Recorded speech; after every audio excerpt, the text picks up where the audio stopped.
Hola, soy Yago López, soy uno de los médicos de familia del Centro Médico Pontevedra y hoy vamos a hacer un vídeo sobre gastroprotección. El tema de la protección gástrica frente a medicamentos es un tema que no está demasiado claro en la población general y que a día de hoy sigue causando un montón de problemas y algunos de ellos con consecuencias fatales. Curiosamente aquí muchas veces inciden en el mismo error dos tipos de personas completamente distintos. Por un lado, gente que no tiene ningún tipo de respeto a los medicamentos y toma ciertos fármacos, sobre todo antiinflamatorios, como si fueran pipas, y al mismo tiempo gente que tiene un exceso de miedo a los medicamentos y ha leído por ahí que el protector de estómago puede ser malo para él y acaban incumpliendo el tratamiento gastroprotector que les ha puesto el médico. Al final, tanto un tipo de paciente como el otro acaban incurriendo en el mismo trastorno, que es la enfermedad gastrointestinal inducida por antiinflamatorios. Y este es un problema que no es baladí. La enfermedad inducida por antiinflamatorios probablemente es el tipo de enfermedad causada por medicamentos más frecuente en nuestro medio. Y puede llegar a ser letal. Uno de los recuerdos que tengo cuando era residente era que los pacientes que venían con hemorragias digestivas causadas por antiinflamatorios eran pacientes muy graves, pacientes que incluso aún teniendo todos los medios a disposición en el hospital, aún habiendo un endoscopista de guardia, aún habiendo un cirujano de guardia, no todos salían bien de esa situación. Y era algo que además daba bastante rabia porque la mayor parte de estos pacientes podían haber sido prevenidos si hubieran tenido una política de gastroprotección adecuada. Es decir, prácticamente ninguno habría llegado a urgencias si hubiera hecho bien las cosas. Y la respuesta corta a la pregunta de este vídeo de cuándo debo proteger mi estómago contra medicamentos, la respuesta corta es muy sencilla. Siempre que vayas a tomar un antiinflamatorio o bien un corticoide que vas a tomar de un modo pautado porque te lo ha dado el médico cada 8 horas o hay una expectativa de, pues porque tienes fiebre, lo que sea, vas a estar tomando el medicamento con bastante frecuencia en los próximos días, debes proteger tu estómago y por supuesto si perteneces a grupos de riesgo también. Y en el extremo contrario, aquellas personas que estén completamente sanas, no tengan ningún tipo de problema digestivo, ningún tipo de antecedente de riesgo y tengan una expectativa de que lo van a tomar hoy porque les duele la cabeza y hace un mes que lo habían tomado por última vez, probablemente no requieran protector de estómago. Pero vamos a meternos en el tema en profundidad. Sabéis que siempre digo que los pacientes que entienden bien las enfermedades cumplen mucho mejor los tratamientos y saben solucionar mucho mejor las incidencias y las dudas que pueden surgir espontáneamente sobre el medicamento. Así que, para manteneros bien informados de cómo se maneja esta enfermedad, vamos a empezar por el principio. Vamos a hablar de cómo funciona el estómago y por qué un antiinflamatorio no esteroideo o, como llamamos de modo abreviado, un AINE, puede provocar daño gástrico. Entonces, para entender esto, lo primero que debemos saber es que el estómago es una cavidad en la cual recibimos el alimento recién deglutido y va a someter a ese alimento a dos tipos de tratamiento para favorecer después su absorción en el intestino delgado, que es donde realmente se absorben casi todos los nutrientes.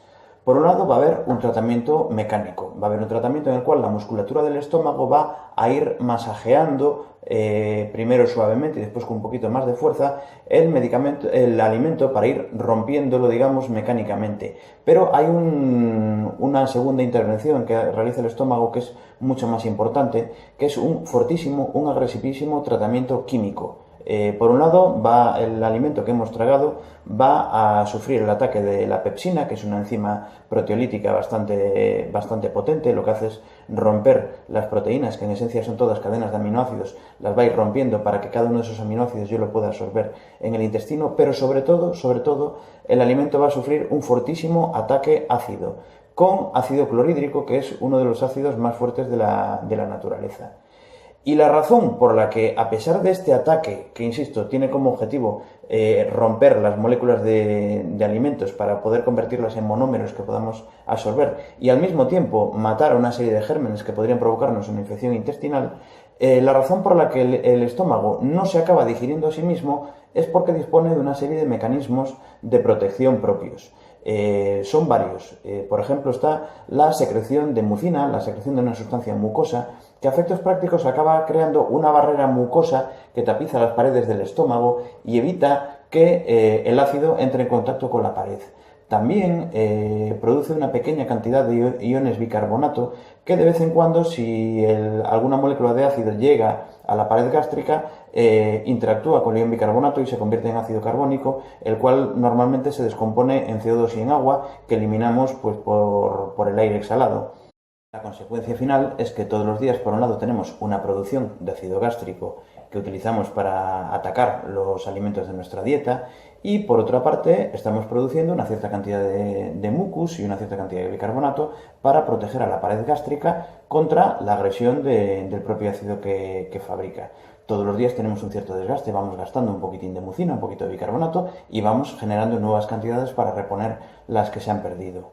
Y aquí viene el problema de los antiinflamatorios. La razón por la que los antiinflamatorios son antiinflamatorios, la razón por la que bajan la inflamación y bajan el dolor asociado a la inflamación, es porque bloquean una enzima que se llama ciclooxigenasa, que es la enzima que fabrica las prostaglandinas. Y las prostaglandinas son unos mensajeros químicos que, como pasa con casi todos los mensajeros químicos del organismo, resulta que tienen una función completamente distinta en cada región del organismo e incluso en cada circunstancia. Las prostaglandinas son, por ejemplo, responsables del flujo sanguíneo en la arteriola renal, son responsables también de la dilatación del cuello del útero durante el parto, también tienen una cierta función reproductiva en la próstata porque capacitan a los espermatozoides para subir por el cuello uterino con más facilidad. Y en lo que nos interesa a nosotros en este vídeo, las prostaglandinas juegan un papel fundamental en la vasodilatación que da lugar a la inflamación, a la ganancia de volumen de algo que se nos está inflamando y a nuestra percepción del dolor. Pero resulta que también a nivel estomacal las prostaglandinas juegan un papel crítico en estos mecanismos de autoprotección del estómago del que os he hablado. Es decir, las prostaglandinas, por un lado, mantienen el riego sanguíneo de la pared gástrica en buenas condiciones. Fomentan la producción de mucina para tener ese mucus protector. Fomentan la producción de bicarbonato para proteger también y aumentar un poquitín el pH local en la pared del estómago. Fomentan también que el estómago produzca ácido, pero no en exceso, es decir, también reducen un poquitín la capacidad de producir ácido clorhídrico. En definitiva, estas prostaglandinas son las responsables de prácticamente todos los mecanismos de protección que tiene nuestro estómago. Y por eso, cuando estamos bloqueando la producción de prostaglandinas de un modo inespecífico, estamos, por un lado, bajando la inflamación del tejido que queremos desinflamar, pero estamos hipotecando la salud de nuestro estómago. También, en el caso de los antiinflamatorios que se consumen por vía oral, tienen una cierta capacidad el antiinflamatorio de atravesar directamente la capa mucosa y llegar a las células estomacales y en su interior causar un cierto grado de daño. Pero ese daño que hace con carácter local, en realidad, es una minoría del daño que originan. La mayor parte del daño lo originan a través de la vía sanguínea, es decir, una vez que el medicamento alcanza un cierto nivel en sangre, llega al estómago a través de sus arterias nutricias y genera el daño. Y por eso no hay ninguna vía de administración exenta de riesgo, es decir, aquella gente que lo recibe por vía intravenosa, por vía intramuscular, por vía rectal, también está expuesta al daño gástrico. Dicho esto, pues es fácil de explicar por qué los antiinflamatorios pueden ser lesivos para la pared del estómago. Su efecto principal, como decíamos, aparte de ese efecto local que originan, su efecto principal consiste en anular los mecanismos de defensa naturales del estómago. Entonces, a medida que van pasando las horas, los días y las semanas, va adelgazando la capa de moco protector estomacal, va disminuyendo la cantidad de iones bicarbonato que había pegaditos a la pared gástrica, absorbiendo el envite de los protones del ácido, y llega un momento en el que alguna parte de mi estómago se ha quedado completamente desprotegida y surge el daño gástrico.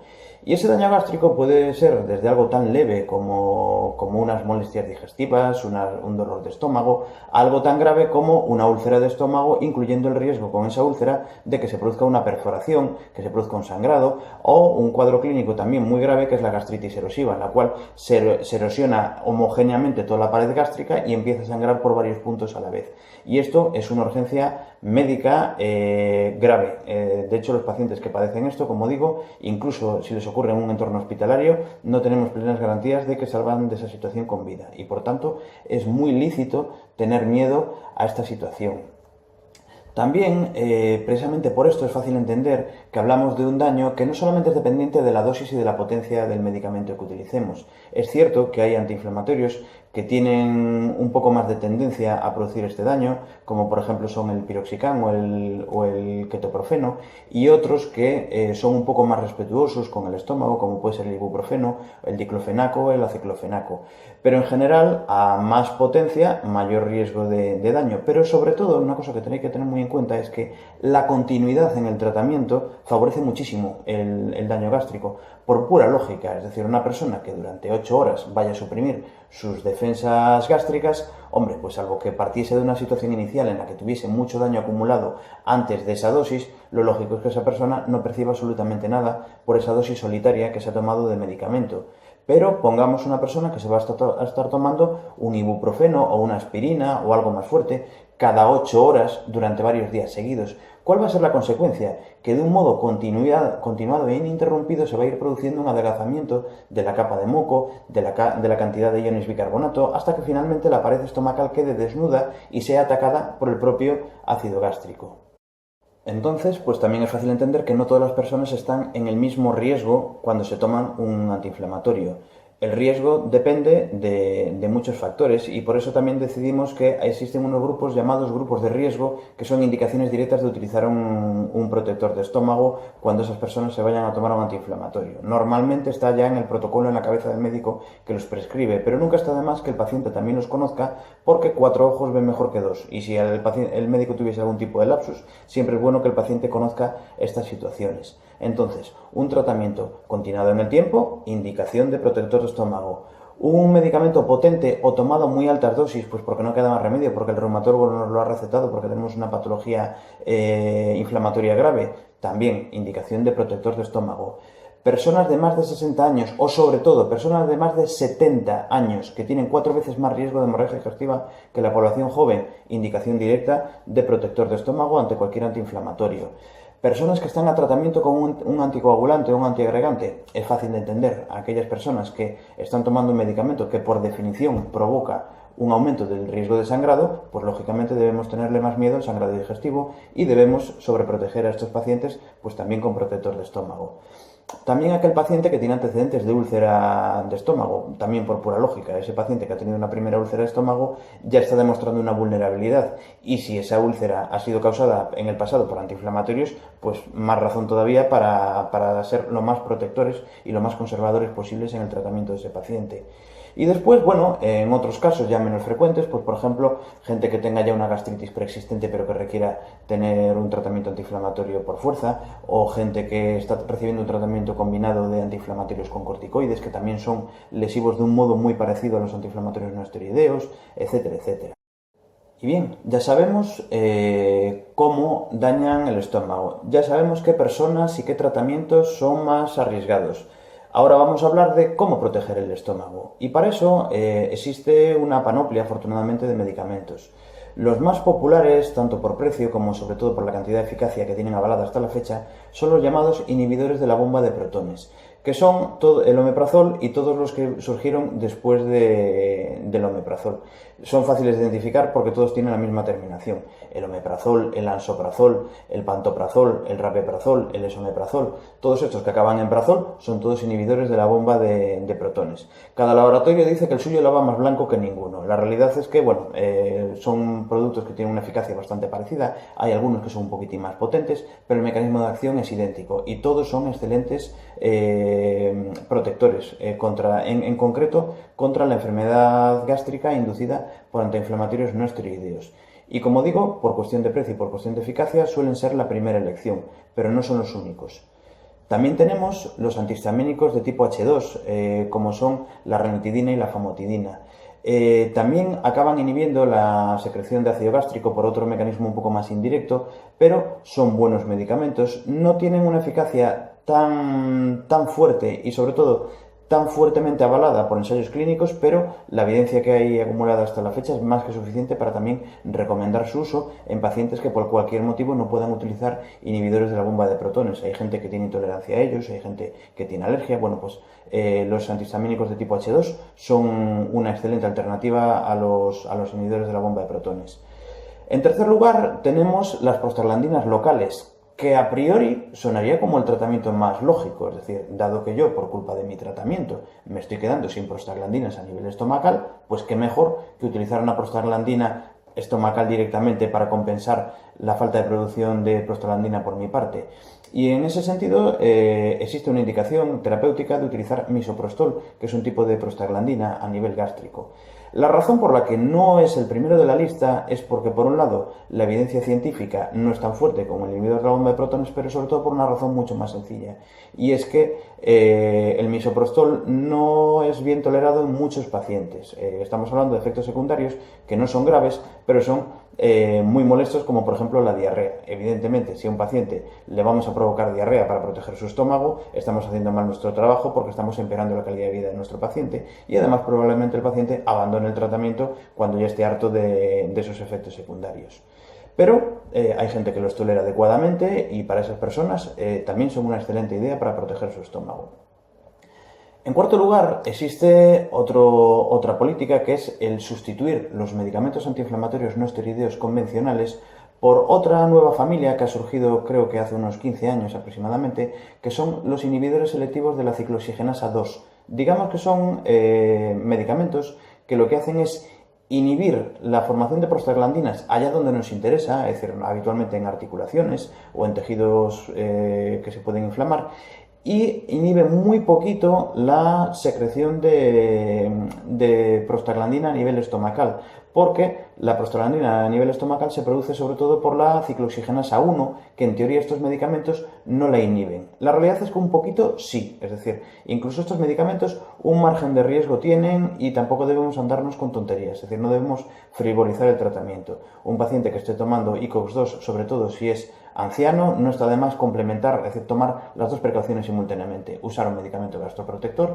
y además utilizar un medicamento de tipo ICOX-2. Pero en un paciente que es joven, bueno, pues puede ahorrarse el protector de estómago eligiendo un medicamento de este tipo. Y además, bueno, pues en pacientes que por cualquier otro motivo, por ejemplo, alérgicos a los antiinflamatorios, que hay muchísimos, pues estos medicamentos tienen muy poca similitud química con el antiinflamatorio y son una excelente opción para tratarles.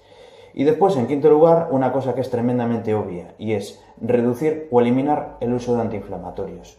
Hay que tener en cuenta que los antiinflamatorios, como casi todos los demás medicamentos, tienen una cosa que se llama el techo terapéutico, y es un nivel de medicamento en sangre a partir del cual, por más que eleves la cantidad de medicamento, no vas a conseguir más efecto, porque ya todos los receptores biológicos a los cuales el medicamento se podía pegar ya están todos activados, ya están todos bajo la acción del fármaco. Que yo aumente la cantidad de medicamento, que yo me bañe en ese medicamento, no va a aumentar el efecto, porque ya está haciendo todo el efecto que es capaz de hacer por mí.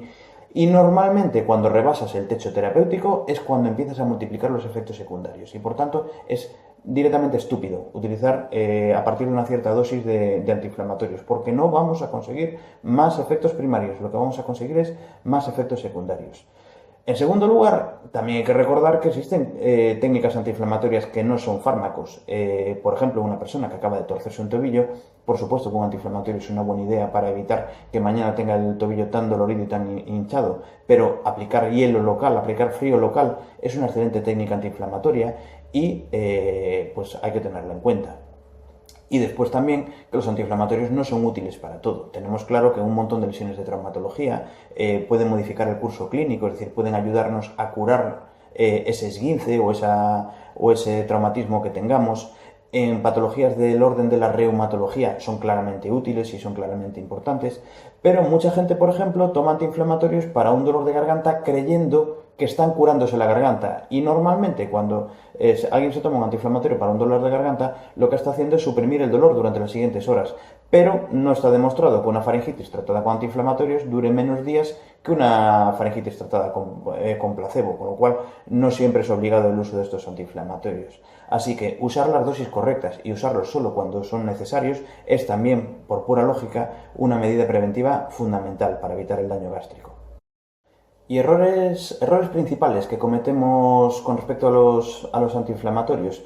Pues yo, en consulta, desde luego, hay tres tipos de errores que me encuentro con muchísima más frecuencia que otros. Y es, en primer lugar, las personas que se fían de sus sensaciones. Y me explico. Tenemos desde el paciente que dice: a mí no me dé ningún antiinflamatorio porque todos me sientan mal, todos me hacen daño, al paciente que te dice lo contrario. Dice, a mí deme lo que quiera, yo tengo un estómago de hierro, yo no necesito protector de estómago. Los dos están equivocados. El paciente que tiene sensaciones de malestar en cuanto toma un antiinflamatorio, lo habitual es que tenga una intolerancia digestiva y si tiene una enfermedad realmente seria, se puede conseguir casi siempre darle un antiinflamatorio que no le origine esas molestias.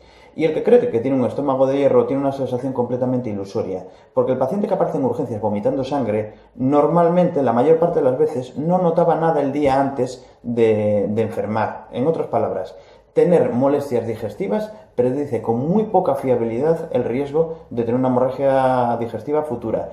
Ni está condenado a la hemorragia digestiva el que nota molestias a las más mínimas dosis, ni está libre de complicaciones ese paciente que tiene un historial de tomar antiinflamatorios y nunca ha notado ninguna molestia. Los dos están en peligro y los dos deben ser protegidos.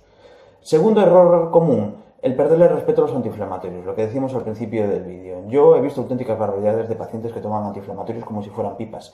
Y son medicamentos que tienen clarísimas utilidades, pero también tienen clarísimas contraindicaciones. Y, como decíamos antes, no debemos pasarnos ni en dosis, ni en potencia, ni en frecuencia. Las personas que toman antiinflamatorios para cualquier cosa habitualmente desarrollan tolerancia y sobre todo pueden desarrollar dependencia. Hay un cuadro clínico del cual habíamos hablado en otro vídeo, que es la cefalea cronificada por analgésicos, y el abuso de antiinflamatorios es una de las causas principales. Una persona que está tomándose ibuprofeno o aspirina cada 2x3 es fácil que acabe desarrollando un cuadro de cefalea crónica producida por una especie de dependencia física que desarrollan de este tipo de medicamentos. Y por tanto, como en casi todos los demás fármacos y en casi todos los demás órdenes de la vida, el abuso es contraproducente. Y en tercer lugar, pues el paciente que está en el extremo opuesto, el paciente que tiene miedo, en este caso, al omeprazol. Y el miedo, bueno, es lógico que el paciente lo tenga porque hace unos años había salido un artículo publicado en la revista JAMA, del cual se hicieron eco muchísimos medios de comunicación generalistas y transmitieron una especie de pánico colectivo con respecto al omeprazol, porque el estudio sugería que el uso de omeprazol podía fomentar el déficit de vitamina B12 y ya pues muchos medios iban ya por libre sugiriendo que una persona que tomase omeprazol, particularmente si era un anciano, ya le iba a provocar una demencia ipso facto. La realidad es que ese estudio, por un lado, para mí estaba plagado de errores metodológicos y de hecho me lo plasmé en un artículo que pusimos en el blog del Centro Médico. Os pondré el enlace a ese artículo en la cajita de abajo. Además, incluso aunque el resultado las conclusiones de ese estudio fueran ciertas, porque podrían, sencillamente está muy poco demostrado y me parece muy poco probable que se pueda demostrar, pero incluso aunque fuera cierto, la falta de vitamina B12 es algo muy fácilmente detectable por parte de cualquier médico que tenga dos dedos de frente. La primera consecuencia, casi siempre, en el paciente que empieza a tener un descenso en el nivel de vitamina B12 es macrocitosis, un aumento del volumen de sus glóbulos rojos, lo cual aparece en la primera página del hemograma cuando se hace una analítica de sangre rutinaria.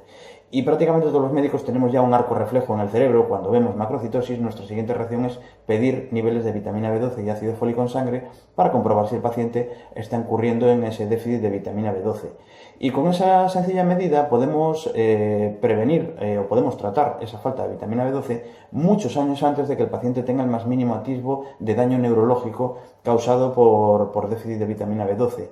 Entonces, realmente no es un peligro real. O sea, desde luego no es un peligro que asuste.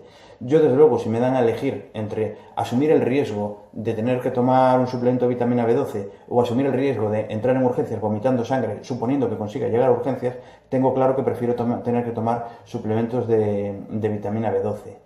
Y bueno, esto es un problema también que ahora tenemos con los prospectos de los fármacos.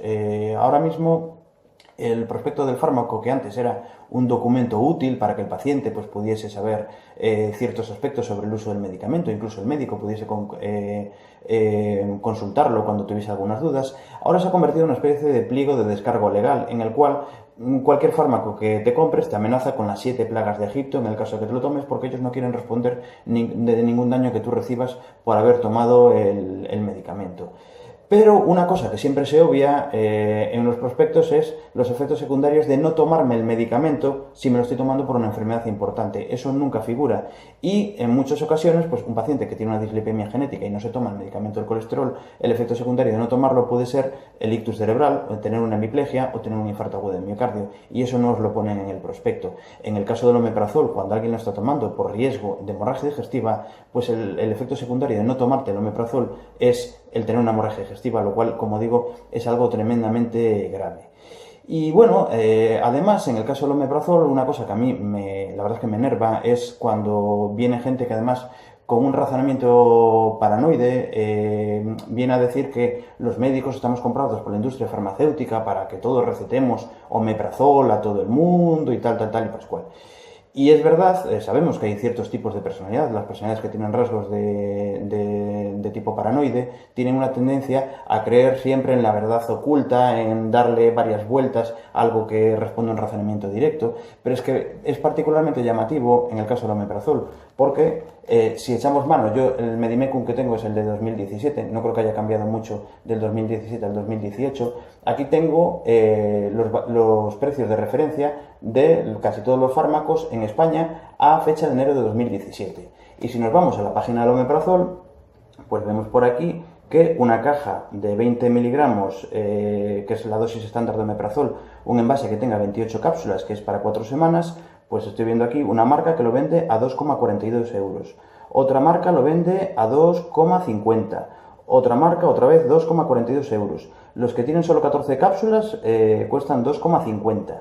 Y que me vengan a decir que hay una conspiración para que nosotros cojamos y recetemos este tipo de medicamentos con un presunto lucro, a mí que me digan cómo alguien se puede lucrar vendiendo, aunque sean miles de cajas, de un producto que cuesta 2,50, de los cuales seguramente el farmacéutico se quede 1 euro y el otro 1,50 tenga que utilizar el laboratorio para fabricar la cajita, el plastiquito del blister y, por supuesto, el propio fármaco. Es difícilmente lucrativo. Y, curiosamente, no entra bajo la sombra de la sospecha que ese extracto del nenúfar del Ganges que vende ese conspiranoico, que resulta que cuesta 50 euros, pues eso al parecer es comercio justo. Eso debe ir todo a una confederación de agricultores de Bangladesh o una cosa así, porque eso no hay sombra de sospecha. El que lo vende a 50 euros no hay lucro, es un humanista. Y, sin embargo, el que receta un fármaco de 2,54 con eficacia bien avalada y completamente inocuo, eso es una conspiración de la industria farmacéutica, que nos quieren envenenar a todos y que la farmacia